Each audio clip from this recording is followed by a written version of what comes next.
Hoy vamos con el milagro de 2 ciegos y un mudo. Hay algo muy interesante.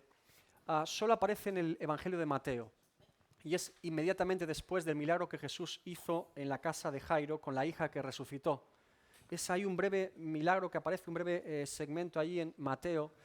Y podría parecer algo cotidiano, ¿verdad? Creo que después de ver todos los milagros de Jesús hasta ahora, que ya son unos cuantos, no nos sorprendería demasiado 2 ciegos y un mudo sanados por Jesús. Sabemos que Jesús es capaz de hacer esto y mucho más, pero hay mucha enseñanza. Como les dije, en cada milagro de Jesús hay una enseñanza que Jesús quería mostrar por medio del milagro.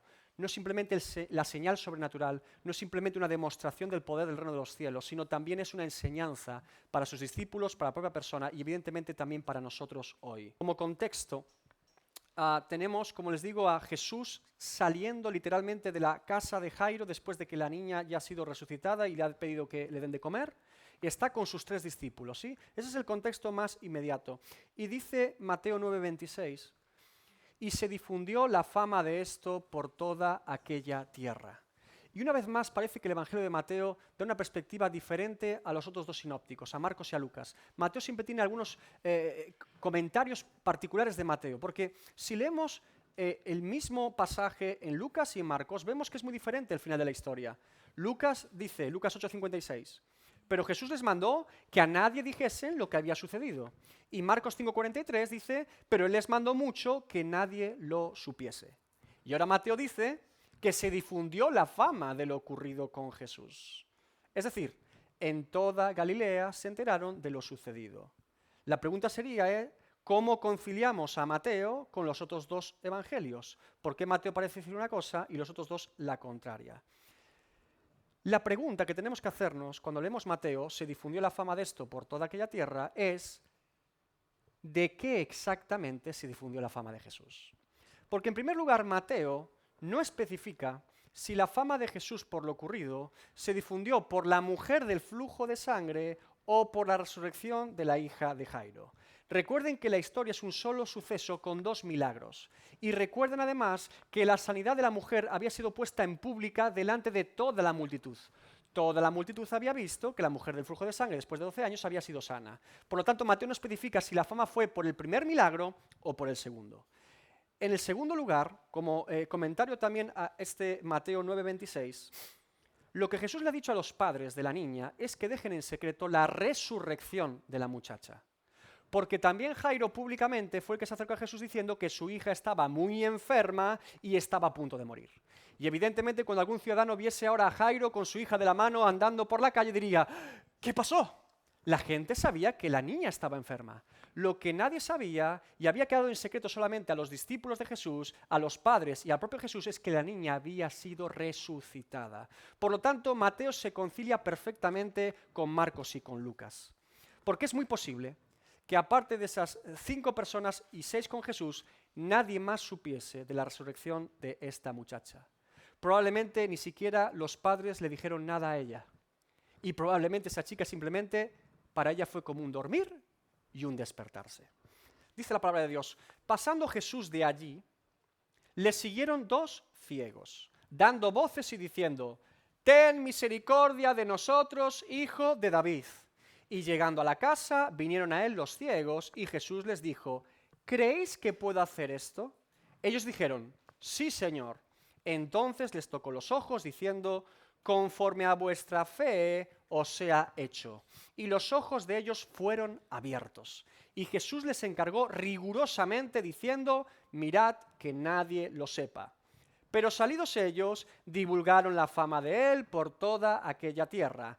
Mientras salían ellos, he aquí le trajeron a un mudo endemoniado. Y echado fuera el demonio, el mudo habló. Y la gente se maravillaba y decía, nunca se ha visto cosa semejante en Israel. Pero los fariseos decían, por el príncipe de los demonios, echa fuera los demonios. Vamos sección por sección porque, como digo, hay muchas cosas interesantes en estos milagros de Jesús. La primera sección podría ser, pasando Jesús de allí, le siguieron 2 ciegos, dando voces y diciendo. Jesús, nada más salir de la casa de Jairo, va en dirección a su propia casa en Capernaum.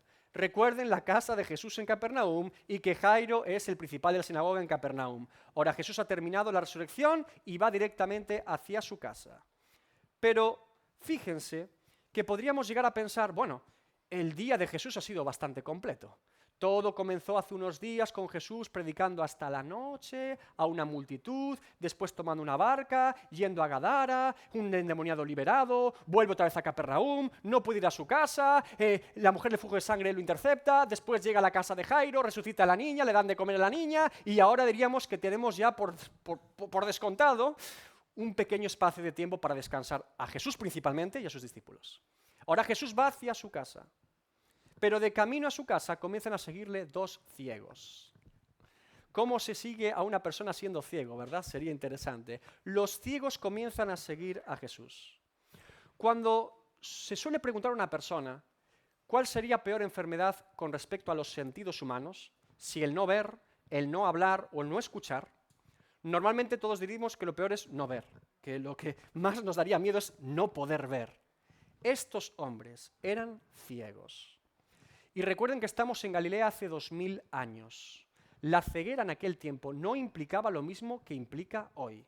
¿Qué quiero decir con eso? Bueno, que en aquel tiempo no había semáforos que hicieran piri, piri, piri para que pasaran amablemente. No había un braille para que ellos pudiesen leer y entender lo que leían. No había ninguna adaptación de su entorno en la ciudad de Capernaum, ni de las personas que les ayudase a poder sobrellevar su impedimento físico o ceguera. Recuerden que los discípulos de Jesús llegaron a preguntar a Jesús sobre un ciego de nacimiento. ¿Y cuál fue la pregunta? Juan 9:2. Y le preguntaron sus discípulos, Rabí, ¿quién pecó, este o sus padres, para que haya nacido ciego? No sabemos si estos ciegos nacieron ciegos o no, pero sabemos que ahora mismo están ciegos. Ellos no veían absolutamente a nadie, pero la gente, cuando los veía a ellos, podía llegar a pensar que su motivo para esa ceguera es un pecado, o un desorden en su familia, o una maldición de Dios para con ellos. Ese era el contexto de lo que entendía la gente en aquella época. Además, noten que dice que daban voces. Es decir, los ciegos eran ciegos, pero eso no impedía que pudiesen hablar. Muchas veces en nuestra vida nos enfocamos más en los problemas que tenemos en nuestra vida, de lo que no podemos hacer, en lugar de lo que sí podemos hacer. Estos ciegos no podían ver, pero sí podían gritar. Por lo tanto, ellos son capaces de captar de alguna forma la atención de Jesús e intentan, gritando, llamar su atención. No pueden verlo, pero sí pueden gritar. Se enfocan en lo que sí pueden hacer en lugar de enfocarse en lo que evidentemente no pueden hacer. Muchas veces en nuestra vida sabemos que hay situaciones en las que solamente Dios puede obrar y resolverlo, ¿verdad? ¿Estamos de acuerdo en esto? Bien. ¿Recuerdan la viuda que va al juez injusto a pedirle y a rogarle para que le haga justicia? Ella no puede hacerse justicia ni impartirse justicia a sí misma, pero puede rogar. Y ella es lo que hace. Se enfoca en lo que sí puede hacer para obtener su justicia. Ahora, estos ciegos no se quedan pensando en la frustración de ser ciegos, sino en la oportunidad de poder acercarse a Jesús. Y comienzan a gritar públicamente. ¿Y qué es lo que gritan?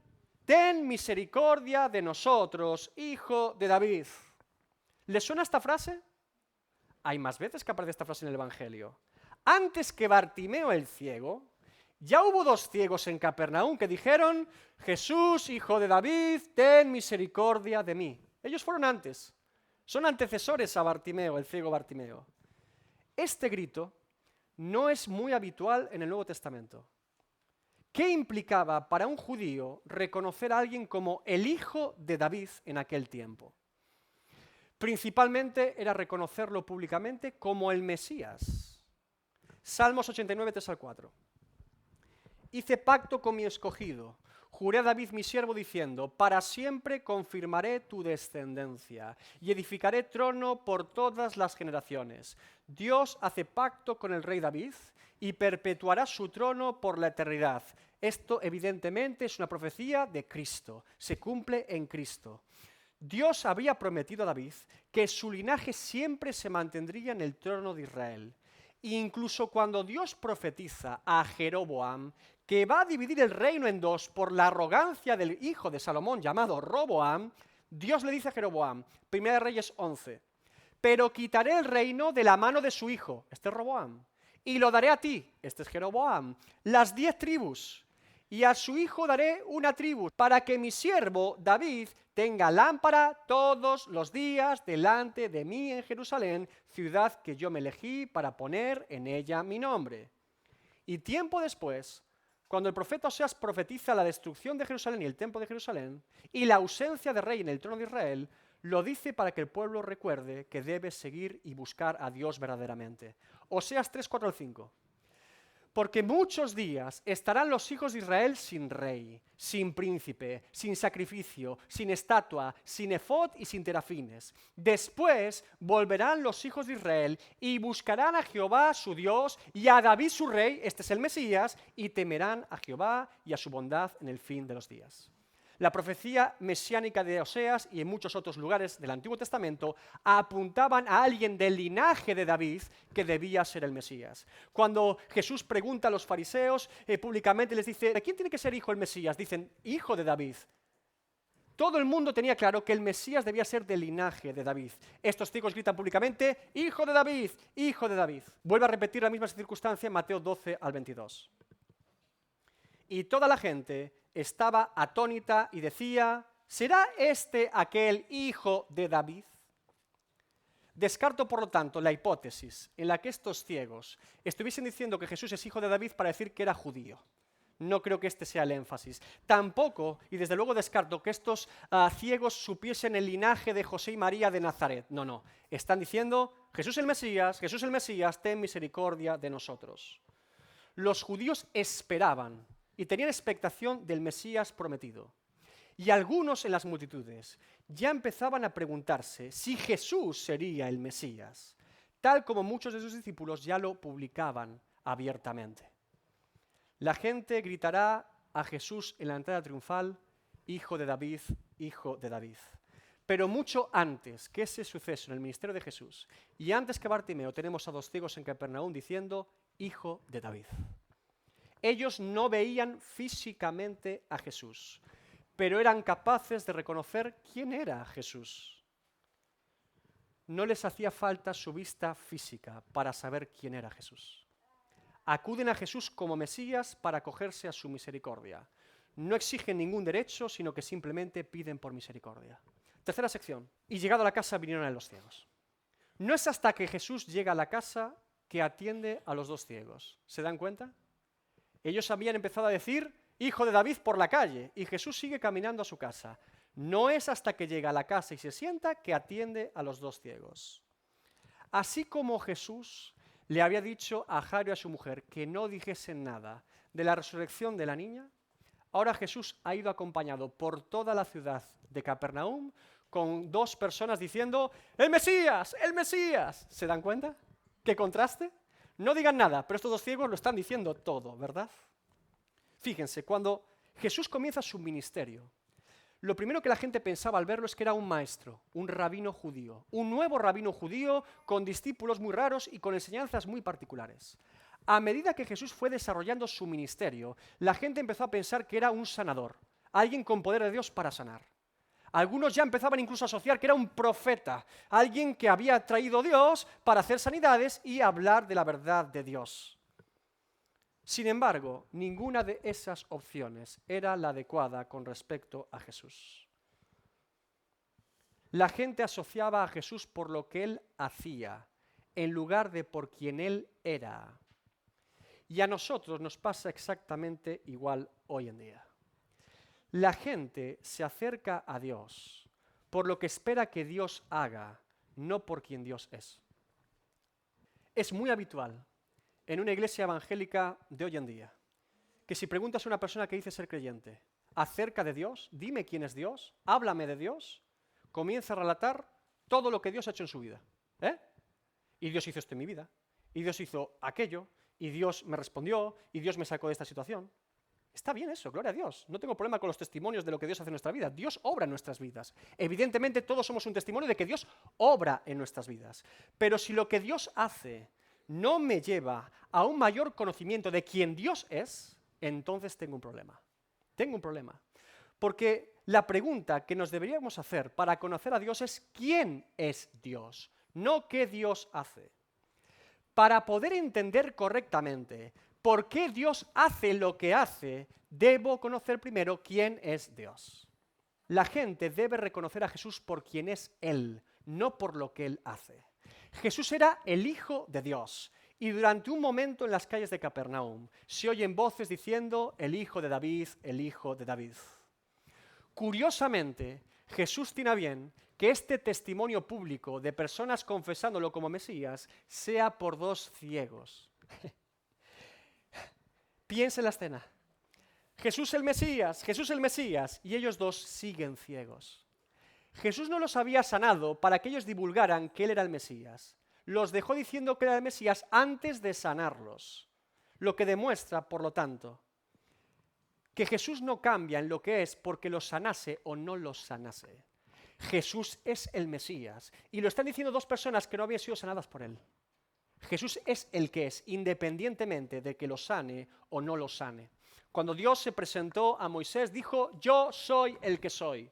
No yo soy el que hace, yo soy el que soy, el eterno. Dios es Dios. Y eso no va a dejar de ser nunca. Dios siempre es Dios. Y no va a dejar de ser Dios porque tus circunstancias o las mías cambien o no cambien de parte de Dios. Dios no va a dejar de ser Dios porque tú o yo no asistamos a una iglesia o porque asistamos a ella. Dios no va a dejar de ser Dios porque tú y yo lo adoremos o no lo adoremos. Dios no va a dejar de ser Dios porque tú y yo estemos sanos o enfermos, ricos o pobres, etcétera, etcétera, etcétera. Dios es el que es. Debemos conocer a Dios tal y como Él es, porque Dios ya es perfecto tal y como Él es. Dios no empeora, pero tampoco mejora. Por eso es inmutable y no hay sombra de variación en Él. No se puede mejorar lo perfecto, porque ya es perfecto.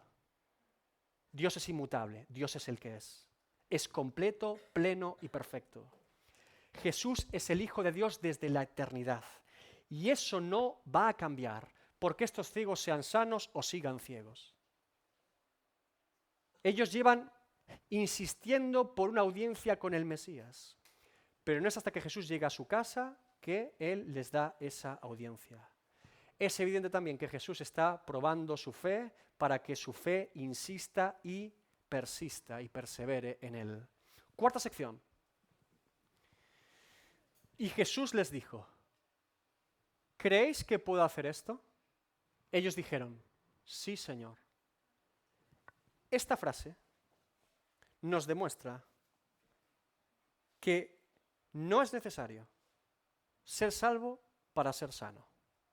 Y esta frase no nos demuestra todavía qué tipo de fe tienen estos ciegos. Dice, ¿creéis que puedo hacer esto? Pero no sabemos todavía qué es lo que ellos creen. Es un misterio hasta este punto, ¿qué es lo que ellos creen?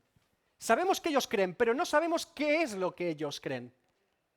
La fe en Jesús como Señor y Salvador no es un paso obligatorio para recibir una sanidad física de parte de Dios. La sanidad física es un acto soberano y de favor de Dios a quien Él quiere. ¿Me oyó? Hay personas, muchas personas, que han sido sanas por Dios y jamás lo reconocieron como su Señor y Salvador a Jesucristo. ¿Usted sabía esto? De hecho, podríamos decir que la mayoría de personas sanas por Dios no lo reconocieron como su Señor y Salvador. El acto de sanidad es un acto de misericordia y compasión que Dios tiene porque Él es bueno y porque Él quiere. Que Dios nos conceda de su favor por un asunto particular en nuestra vida no implica que nosotros lo hayamos reconocido como Salvador de nuestra vida. De hecho, sabemos que en la ciudad de Capernaum, la mayoría de personas que vieron todo tipo de milagros de Jesús no se convirtieron. Dice Mateo 11, 23 al 24. Y tú, Capernaum, que eres levantada hasta el cielo, hasta el Hades serás abatida, porque si en Sodoma se hubieran hecho los milagros que han sido hechos en ti, habría permanecido hasta el día de hoy. Por tanto, os digo que en el día del juicio será más tolerable el castigo para la tierra de Sodoma que para ti. Mucha gente vio milagros en Capernaum, pero no reconocieron a Jesús como su Señor y Salvador. Ahora noten la frase de Jesús. Porque como les digo, Jesús no identifica todavía qué es lo que los ciegos quieren de él. Solamente les pregunta si ellos creen que lo puede hacer. No hay ningún momento en el pasaje de Mateo que se indique explícitamente cuál es el motivo de la insistencia de estos ciegos hasta este punto. Ellos solo han gritado, ten misericordia, hijo de David, ten misericordia. ¿Pero ten misericordia de qué? No lo sabemos todavía. No se clarifica todavía en el texto. Jesús no les pregunta, ¿qué queréis que os haga? No hace esa pregunta. En lugar de eso les pregunta, ¿creéis que puedo hacerlo? Es muy diferente. Es decir, Jesús los pone en una tesitura muy especial. En función de lo que ellos crean que Jesús puede hacer por ellos, Él les va a responder. En función de lo que ellos hayan entendido de quién es Jesús y en qué han creído que Jesús puede hacer por ellos, Jesús les va a responder. Su acercamiento parece sincero, ¿verdad? Le han dicho que es el Mesías públicamente primero. Ahora le dicen, sí, Señor, curios. Parece una fe verdadera para salvación. Diríamos que esta gente está yendo a Jesús como Mesías realmente para reconocerlo como su Señor y Salvador. Vamos a ver qué es lo que ocurre. Vamos a ver si la fe de ellos es para una sanidad temporal o para una salvación eterna.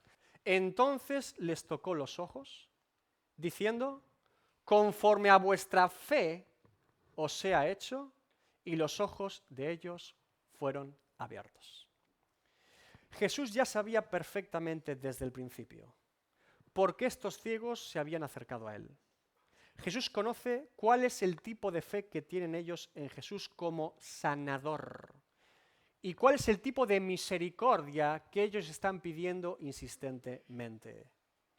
Por eso dice que tocando sus ojos, afirma que en función de la fe de ellos, lo que ellos tienen por fe en Jesús, les sea hecho. ¿Y qué ocurre? Son sanados físicamente. Por primera vez, estos ciegos no solamente pueden escuchar a Jesús y pueden sentirlo, sino que pueden verlo. La primera persona que vieron esos ciegos después de ser sanos es a Jesús tocándolos. Tremendo, ¿verdad?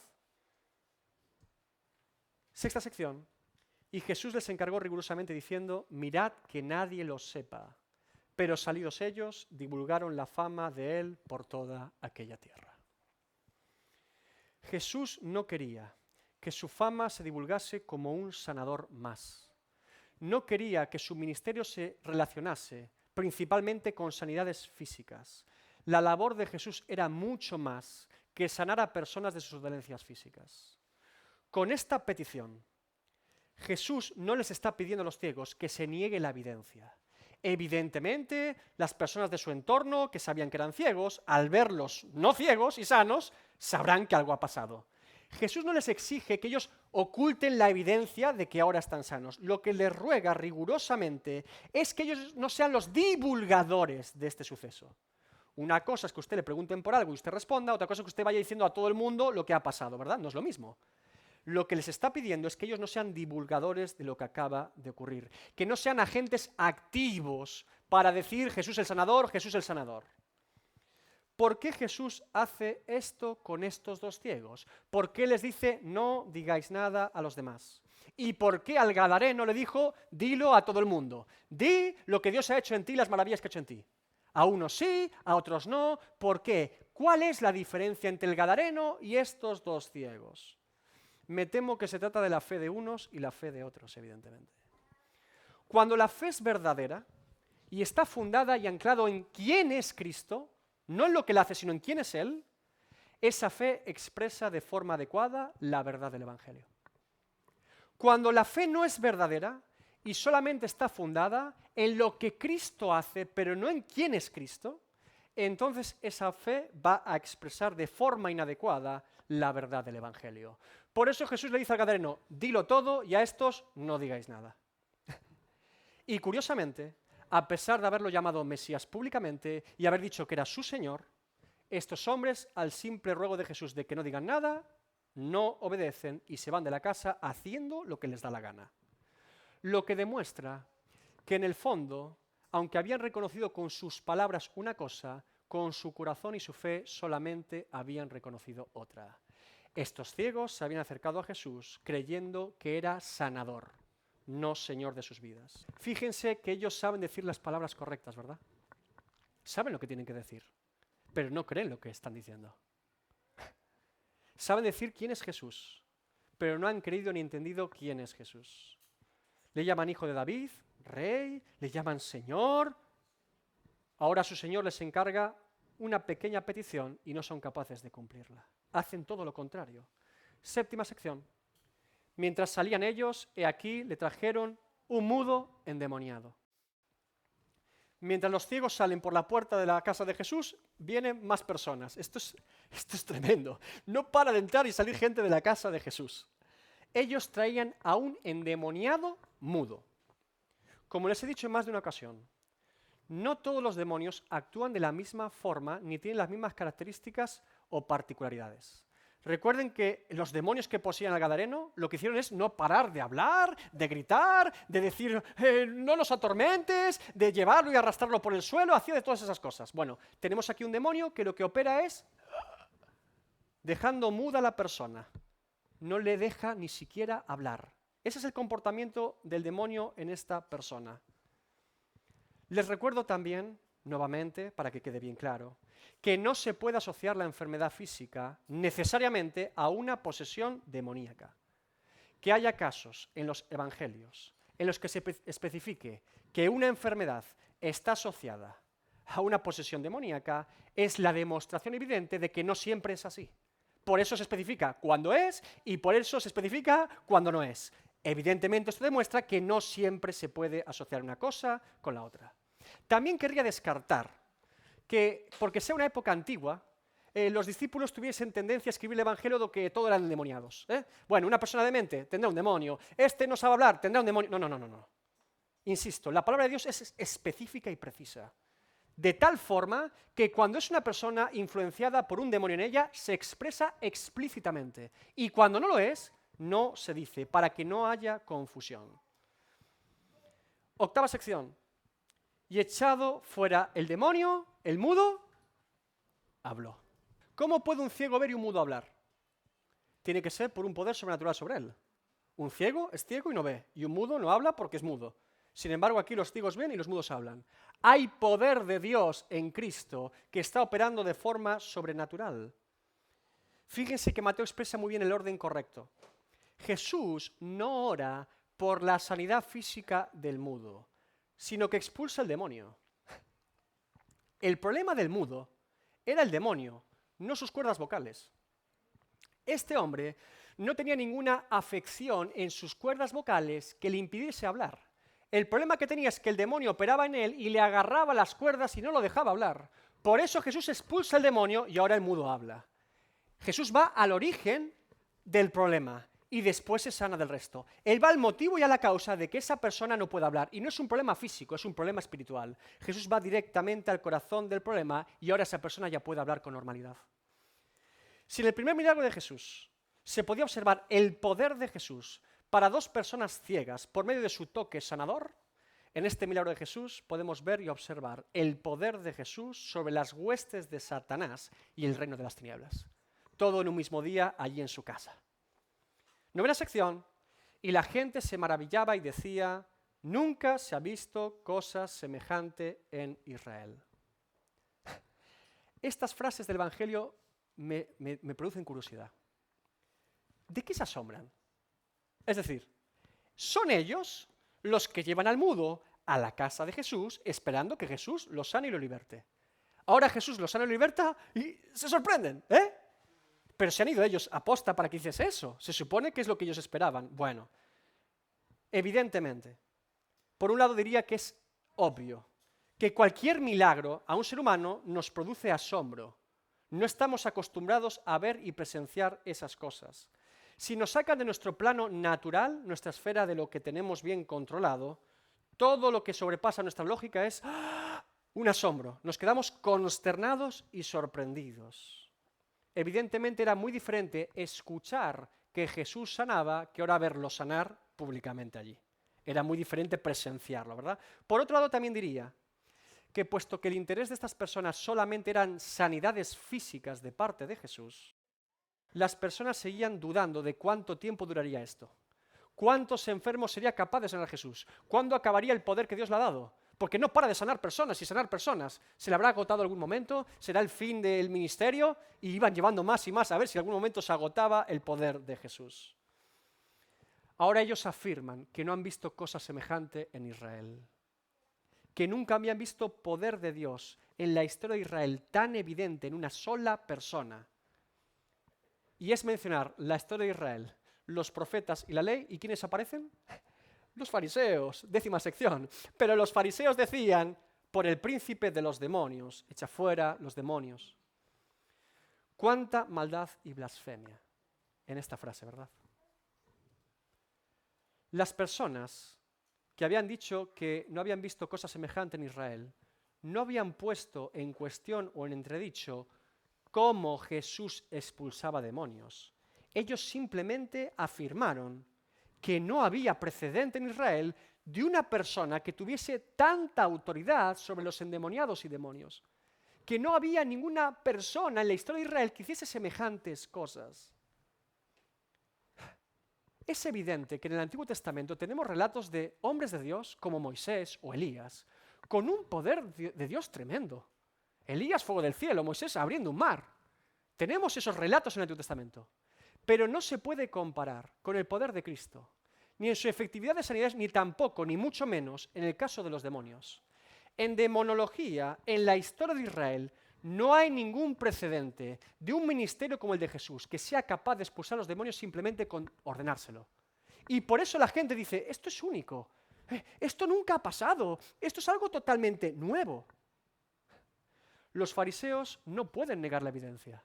No pueden decir que Jesús no expulsa a los demonios. Evidentemente los está expulsando. Ellos deben asumir que no hay ningún ministerio como el de Jesús con autoridad sobre los endemoniados y demonios. Sin embargo, puesto que no pueden negar la evidencia, ahora quieren argumentar por qué Jesús tiene más autoridad que los demás. Por el príncipe de los demonios, echa fuera a los demonios. Qué lógica tan estúpida, ¿verdad? Si recuerdan, hay una parábola, la del hombre fuerte, en la que Jesús responde a esta cuestión y ya predicamos sobre eso. Pero me quiero centrar aquí en la maldad de los fariseos. Mire, para un judío promedio de primer siglo, en el tiempo de Jesús, ver una sanidad física y una liberación de un endemoniado era la muestra para él, para el judío, de que Dios estaba obrando en medio de su pueblo. Siempre que había algo sobrenatural, para un judío era Dios está obrando. Recuerden que habían pasado 400 años de silencio profético hasta el tiempo de Jesús y que Juan el Bautista no tenía señales, simplemente proclamaba la palabra. Y ahora tenemos a uno, después de Juan, que comienza a hacer todo tipo de señales después de 400 años de silencio profético en el pueblo de Israel. Para un judío promedio, ver que una persona enferma, que él asociaba que esa por culpa de su pecado, o un endemoniado, que evidentemente es por culpa de su pecado, era liberado y sanado, es Dios está obrando. Dios está obrando por medio de esta persona. Es una evidencia pública de que Dios está con él. Si con Cristo los enfermos son sanos y los endemoniados liberados, quiere decir, por lo tanto, que Dios está haciendo algo en medio de su pueblo y que Dios se ha acercado una vez más al pueblo de Israel. Es la conclusión más natural y obvia para un judío de la época. Ahora, para un conocedor de la ley, no para un judío promedio, sino para los expertos en el Antiguo Testamento, para gente que se sabía de memoria la letra del Antiguo Testamento, estas señales de Jesús no solamente eran una evidencia de que Dios estaba en medio de su pueblo, sino que eran señales que confirmaban las profecías sobre el Mesías. Era el cumplimiento del reino mesiánico acercándose al pueblo de Israel. Isaías 35, 4-9. Decid a los de corazón apocado, esforzaos, no temáis. He aquí que vuestro Dios viene con retribución, con pago. Dios mismo vendrá y os salvará. Entonces los ojos de los ciegos serán abiertos y los oídos de los sordos se abrirán. Entonces el cojo saltará como un ciervo y cantará la lengua del mudo, porque aguas serán cavadas en el desierto y torrentes en la soledad. El lugar seco se convertirá en estanque, y el sequedal en manaderos de aguas, en la morada de chacales. En su guarida será lugar de cañas y juncos. Y habrá allí calzada y camino, y será llamado camino de santidad. No pasará inmundo por él, sino que él mismo estará con ellos. El que anduviese en este camino, por torpe que sea, no se extraviará. No habrá allí león, ni fiera subirá por él, ni allí se hallará, para que caminen los redimidos. El reino mesiánico. Y ahora tenemos a ciegos viendo, a mudos hablando, a sordos oyendo. Y uno que dice que ha preparado el camino de ese, Cristo, el Mesías, Jesús de Nazaret. Las evidencias proféticas sobre Jesús el Mesías en aquel tiempo ya eran suficientes para un conocedor de la ley de saber que ese era el Mesías. En una secuencia formidable de 2 ciegos viendo y un mudo hablando. Pero como bien dijo el profeta Isaías, la profecía no solo implica que los ciegos vean y los mudos hablen.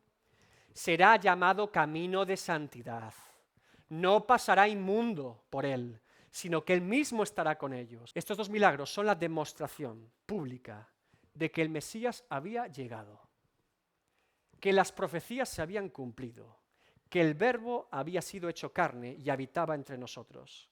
Pero los fariseos y muchos otros judíos como ellos no estaban dispuestos a transitar el camino de Cristo. Despreciaban el camino de Cristo. Tenían al Mesías delante de sus ojos y no lo podían ver. Oían sus palabras, pero no las escuchaban. Vamos a aplicar el texto bíblico. Bajo estos 2 milagros que acabamos de ver esta mañana, quiero que reflexiones en una pregunta que tengo para ti en esta mañana. Te pido la mayor de las atenciones. ¿Quién es Jesús para ti? No respondas con rapidez. Sé que muchos dirán, mi Señor y Salvador, calma, calma, calma. No respondas con rapidez. Conocemos la letra bien, ¿verdad? Sabemos lo que hay que decir. Estos 2 ciegos también sabían lo que tenían que decir. Eso es lo que ocurre cuando convertimos el Evangelio en una religión de hombres. La religión sabe lo que tiene que decir, pero no sabe por qué lo dice y qué implica lo que dice. La pregunta es bastante concreta. Medita bien en ella. ¿Quién es para ti Jesús? No te estoy preguntando quién es Jesús. Estoy distinguiendo quién es Jesús de quién es Jesús para ti. Una es subjetiva, otra es objetiva. Mire, los comunistas dicen que Jesús fue un revolucionario, ¿verdad? Los musulmanes dicen que Jesús fue un profeta de Dios, pero no tan grande como Mahoma, pero un profeta. Los judíos dicen que Jesús fue un engaño y una farsa, un falso Mesías. Los ateos dicen que Jesús es un invento de la religión. Los agnósticos dicen que quizá un buen hombre. Los filósofos, que un hombre sabio que la gente lo mató porque no entendía, estaba muy avanzado a su tiempo. Mire, eso no va a cambiar un ápice de quién es Cristo. Me es indiferente lo que los hombres digan de quién es Cristo. No va a cambiar ni un ápice quién es Cristo por lo que los hombres digamos de quién es Él. Para ellos Cristo es ese, pero no significa que Cristo sea ese. El primer error que cometemos al acercarnos a Dios es hacernos una imagen distorsionada de quién es Dios. Nos apresuramos a conformar a Dios a nuestra necesidad, a nuestra forma de pensar, a nuestro contexto cultural y deformamos y profanamos los atributos de Dios. La pregunta es, ¿quién es Jesús para ti? Tampoco es, ¿qué ha hecho Jesús por ti? Cristología no es soteriología. ¿Quién es Cristo y cómo Cristo salva no es lo mismo? Aunque estén relacionadas, no es lo mismo. Jesús es Salvador. Ese es quién es Cristo.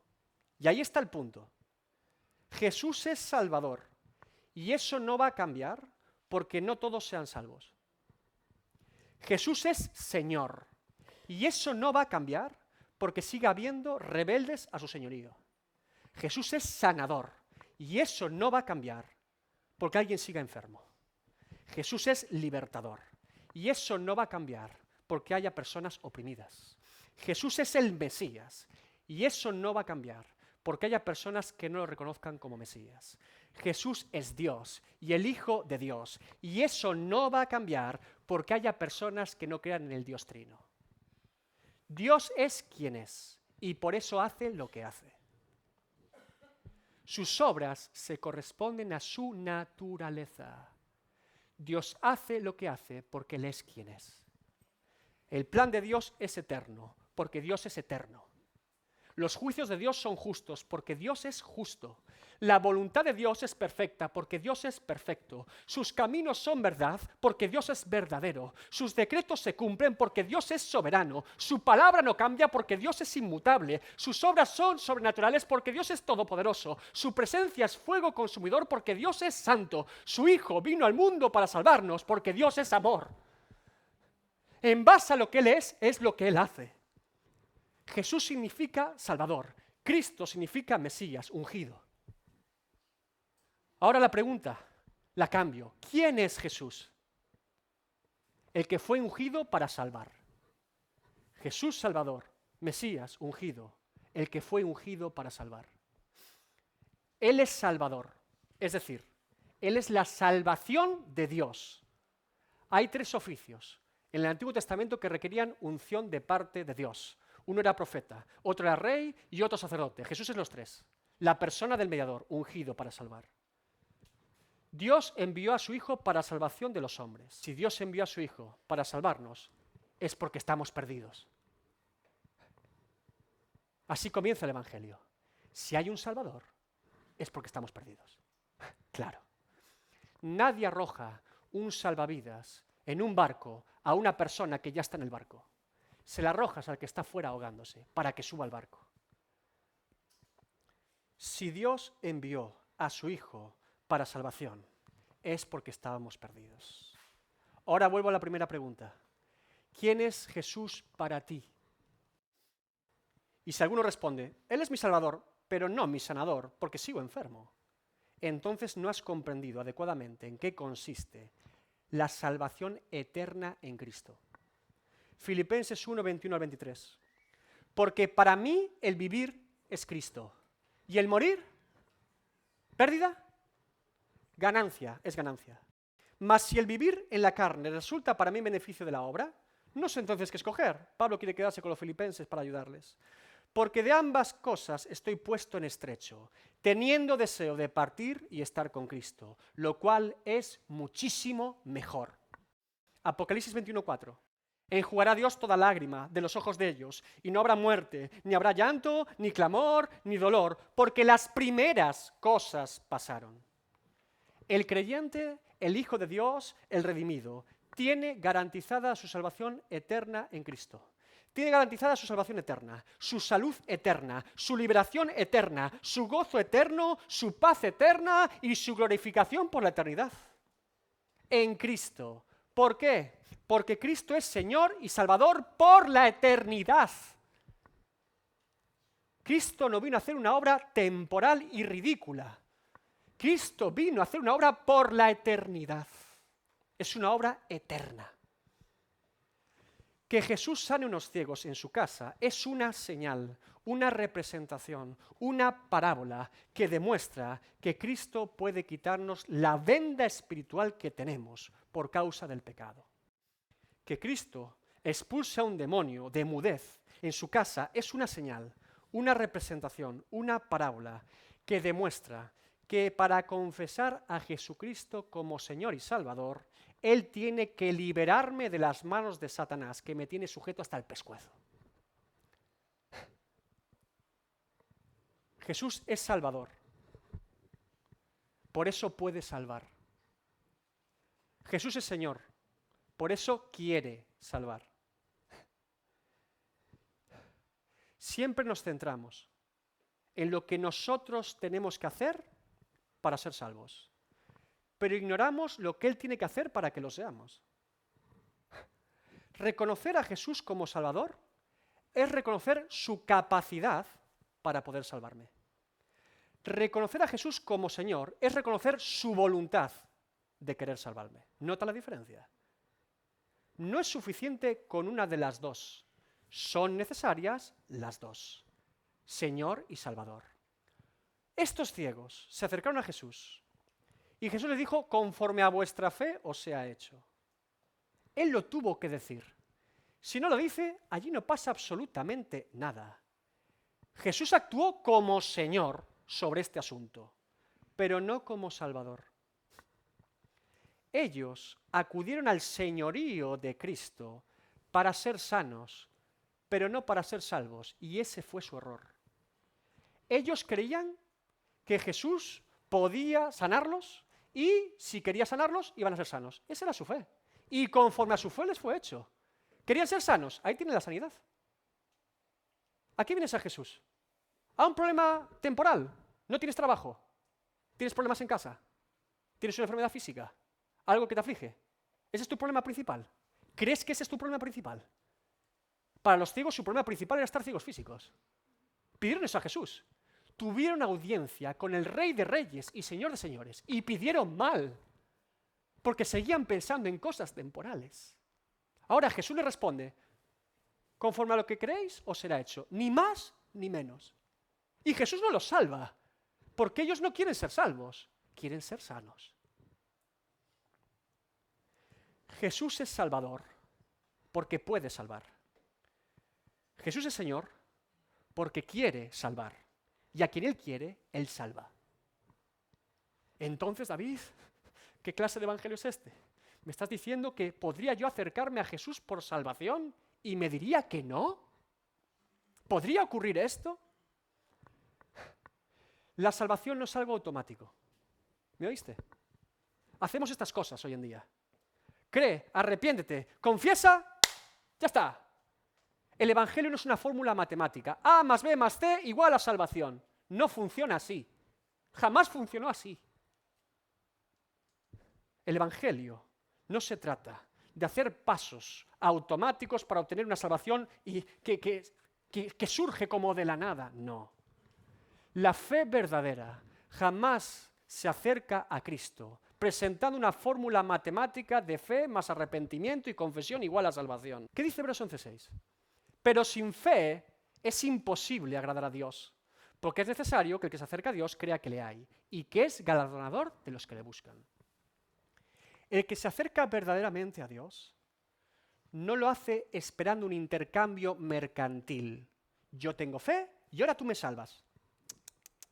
El que se acerca verdaderamente a Dios se acerca delante del que es Señor y Salvador, sabiendo que Él puede salvarlo y deseando que Él quiera. Así es como nos acercamos verdaderamente a Cristo. Qué diferente es Jesús ahora para ti, ¿verdad? ¿Quién es Jesús? Él puede salvarte si quiere hacerlo. ¿Y qué hace la fe verdadera? ¿Se paraliza? ¿Se entristece? ¿Sale corriendo? Créeme que estoy haciendo este ejercicio contigo esta mañana, buscando fe verdadera aquí. Créeme que lo estoy haciendo para buscar fe de Dios y fe en Dios, la que Dios pone. ¿Qué hace la fe ante semejante mensaje? Yo te digo lo que hace la fe verdadera. La fe verdadera no se paraliza ante la posibilidad de que Dios quiera o no quiera salvarlo. Lo que hace la fe es acercarse a Dios para comprobarlo. Lo que hace la fe verdadera es audaz. El incrédulo sale corriendo por la puerta. Sí, Dios no quiere salvarme.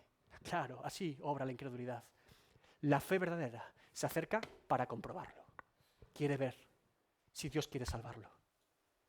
La fe es activa, es audaz, es desesperada por Dios. Clama, ruega, pide, llora, busca. La fe verdadera sabe que si Dios quiere, Él puede. Entonces se acerca a Dios y pide audiencia ante el Señor. Y cuando obtiene su audiencia delante del Rey de Reyes y Señor de Señores, sabe perfectamente lo que tiene que pedir y cómo lo tiene que pedir. ¿Por qué la fe verdadera sabe qué pedir y cómo pedirlo? Porque conoce a Dios, por quien Él es. El que se acerca a Dios con fe verdadera sabe quién es Dios. Por eso se acerca de la forma adecuada y pide lo correcto. Hebreos 12, 18 al 29, le leo el texto entero. Un texto formidable. Porque no os habéis acercado al monte que se podía palpar y que ardía en fuego, a la oscuridad, a las tinieblas y a la tempestad. Fíjense cómo conoce el escritor de Hebreos a Dios. Al sonido de la trompeta y a la voz que hablaba, la cual los que oyeron rogaron que no se les hablase más, porque no podían soportar lo que se ordenaba. Si a una bestia tocar el monte, será apedreada o pasada con dardo. Y tan terrible era lo que veía, que Moisés dijo: estoy espantado y temblando.